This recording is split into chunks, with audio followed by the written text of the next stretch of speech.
the acting Deputy Secretary of the Department of Homeland Security, Ken Cuccinelli. Mr. Secretary, great to have you on the show. Thanks so much for being with us this morning.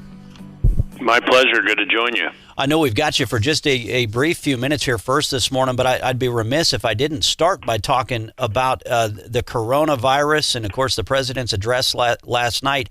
To me, it's this coronavirus deal that we got going on right now is yet another reminder of why we need strong border security here in America, and it just reinforces what the Trump administration has been working on all along. Well, that's certainly true, and the president took decisive action back in January to put in place the 212F, which is a immigration law, 212F proclamation that barred travel from China for people who aren't American citizens or legal permanent residents.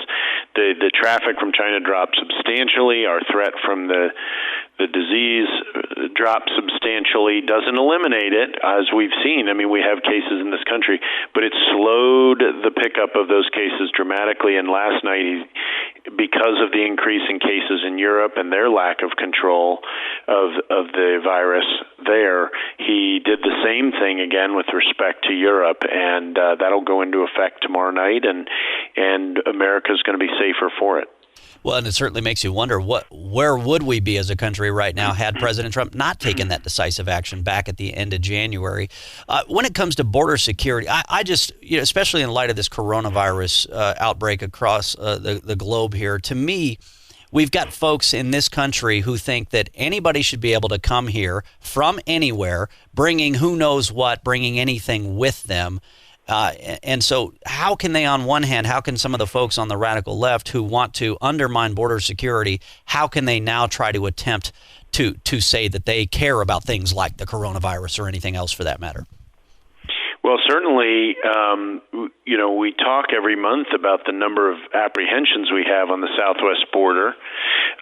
What doesn't get talked about as much is what we call the getaways, all the people we don't catch.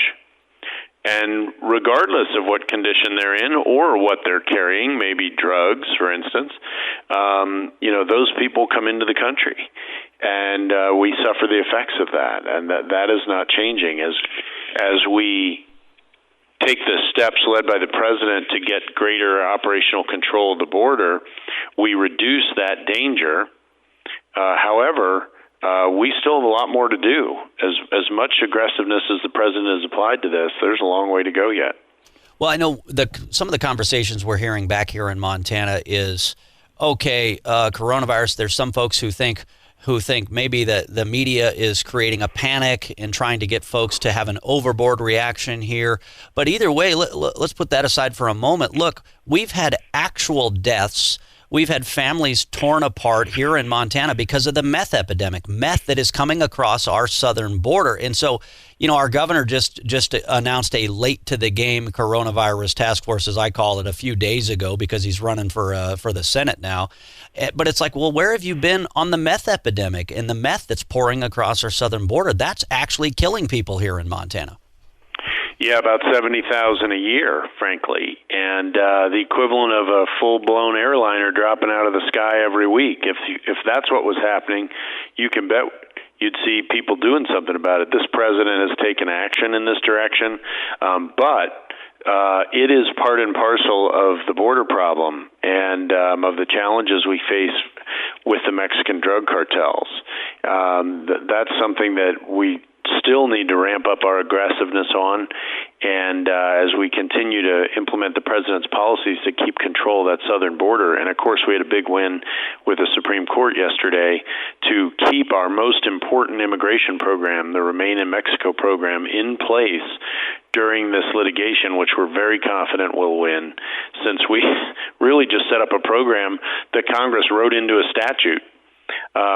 So, you can hardly be in a better position. But we get some activist judges sometimes coming after this president and his policies. And in this case, the Supreme Court put the brakes on that. In fact, it appears to have been an 8-1 vote on the Supreme Court to hold off on the injunction by the Ninth Circuit of that very important program, the Remain in Mexico program. Yeah, wow, you talk about activist judges. Yeah, the Ninth Circuit oversees Montana, and it's been like the Iron Curtain for so many years. Yeah, and this is a big victory for the Trump administration, and really is part of the president's successful policy, which says, hey, look, you want to claim asylum. You're coming from Central America or South America. You're claiming political asylum. Well, you don't need to come to America to get asylum. You can stay in Mexico or stay somewhere else for that matter. Well, that's right. Asylum is about safety, not convenience or preference. And we want people to be safe. We want people from every country to be safe. But that doesn't mean they all have to be here. Safety in the asylum and refugee context has generally been accepted to be best offered when it's done in the neighborhood, meaning close to home. And that's what we're doing. That's what we're arranging for with Guatemala effectively. That's been underway for a while, and we appreciate their partnership and cooperation in that regard. We're on the verge of getting there, I think, with Honduras, and a bit different arrangement with El Salvador, but those talks are continuing and effective. And, this is a far cry from a year ago when these countries were just the spawn of caravans and other things. Here, they're now actually enforcing their own border laws against these actions. They've created human smuggling laws, and they're actually prosecuting people who are, for instance, to use the first one in El Salvador, his brother's an MS-13 member, probably no family connection there, right? So, that's a spectacular turnaround in a year. It really credit goes in part to these countries and their governments, and of course the leadership coming from President Trump. I mean, he took a very unique approach, to put it mildly, to the international relations side of this, and let's face it, it has worked magnificently. You got it done. I know we've only got about a minute to go here with Acting Deputy Secretary of the Department of Homeland Security, Ken Cuccinelli. You've got our governor here in Montana, one of our senators who's been opposing President Trump's efforts to secure our borders. What would your message be to them? Oh, my gosh. Look at the math and the cost to the American people of not doing it. I mean, you talked about the meth. And my 70,000 number wasn't just meth. It was all the drugs coming over that southwest border. And, once we actually get control of that, America is going to be healthier and safer, and our communities are going to be a lot better off.